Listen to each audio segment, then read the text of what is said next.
Hi, questions. Cody. And then, well, Cody, solid round of golf out there today. Six Yeah. under par, two under Thank in you. the snake pit. Yeah. Were Yeah. conditions any different today, this morning, than yesterday afternoon? Uh, this morning early was a little bit. I guess was playing a little easier, but the ball wasn't going as far. So honestly, the wind picked up pretty early in the round, and but honestly, it just keeping it simple. Like I said earlier, fairways and greens, and finally had a couple putts drop on the backside. Honestly, had a couple good breaks. Hit a bad drive on 11, was able to lay up, and made a 15-footer. But yeah, 16, 17 were a couple, great birdies coming in. Kind of left my shots where I needed to leave them, and just happened to make a 40-footer and a 20-footer. So. A couple putts made, 189 feet of putts made out there today. I'd say you made a few. What is it about these greens and the conditions that allowed you to really see the lines out there? I honestly don't even know. I feel like I haven't been putting very well at all. And I did make some putts today. And I got to tell myself that I'm putting great. But right now I still feel like I need to be working on my putting. So, but I've been working hard on it, and finally some drop. But anyway, it's been good. Win for Texas over Colgate last night in the NCAA. Got Penn State coming up. What are your thoughts about Texas' chances? Yeah, playing Penn State. I watched the end of that game, and then I was honestly concerned about. I woke up this morning to see that A&M loss, so I just hate to see that happen.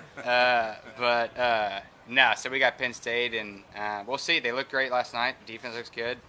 I mean, they were pretty hot from the 3 points, so we'll see. We'll see what happens. I sense the sympathy for the Aggies. Thanks for your time. Well played today. Yeah, thank you very much. Appreciate it. Thank you. Thanks. Cody, stay there. We'll just ask you a couple more. It's, you're in here off your top 10 at Puerto Rico a couple of weeks ago. Yeah. But I wanted to ask you about the two tournaments before that. You made the cut. You played 4 rounds at each, finished sort of down the field. But how important were those tournaments leading into here to create some momentum? No question. I mean, that's the key word: momentum, confidence. I've been playing. I started the year, I guess, at Torrey, and then missed a cut there. But, made the cut at Pebble, made the cut at Honda, Puerto Rico here. I mean, it's slowly but surely. I think that's, you don't want, your goal is not to make the cut, but, I mean, it's tough making cuts out here. And so finally kind of getting inside the cut line, and then, actually getting well inside the cut line, and just small increments and little steps forward, and it's been good. But again, I've been hitting the ball really well all year, and I've been working with Jonathan Buchanan, who's been great back in Dallas, and I got to thank him. How well I'm ball striking it. So putting kind of showed up today, and hopefully it can stick with me this weekend.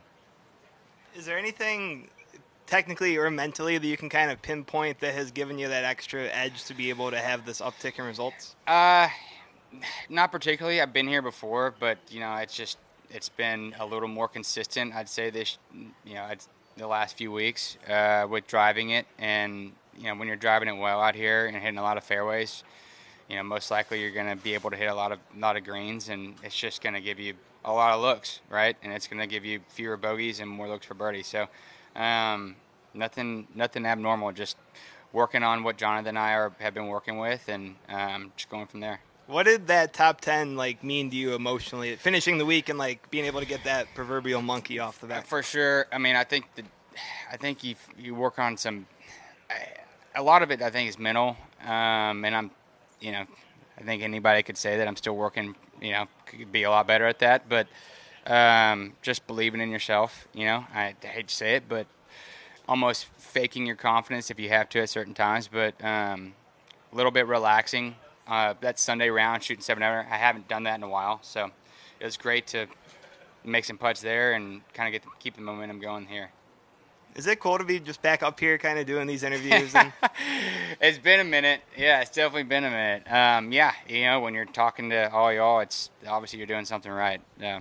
And then lastly for me, Max Homa has been such a cool story of someone who struggled a little bit and has ascended top 10 in the world. Is there anything from kind of his journey that can be instructive or kind of inspire you in a way? Yeah, yes and no. I think also, I don't know if Max had any surgeries or not, but I think everybody kind of has their own journey. No question, there's guys that have been out for years and coming back and playing and see what happens, and you don't really know exactly how it's all going to turn out, but it's been good for sure. There's definitely a lot of guys that you can draw from and talk to, and just keep your confidence up. I have one more. Do you think it's an advantage to be left-handed playing around the copperhead? No, I don't. Is it a disadvantage? I tell you though, I think the bear trap, I think you have. I feel like there's more of an advantage there. Not really. I don't. I don't think either or. With the wind set up in off the right, I hate in off the right off a tee box with a driver or 3-wood, and I would say most righties say the same thing. In off the left, but no, I don't think there's any disadvantage or advantage. Okay. Thank you. Yeah. Appreciate it. Okay. Am I good? Yep. All right. You got it. Good to see you. Good playing. Time.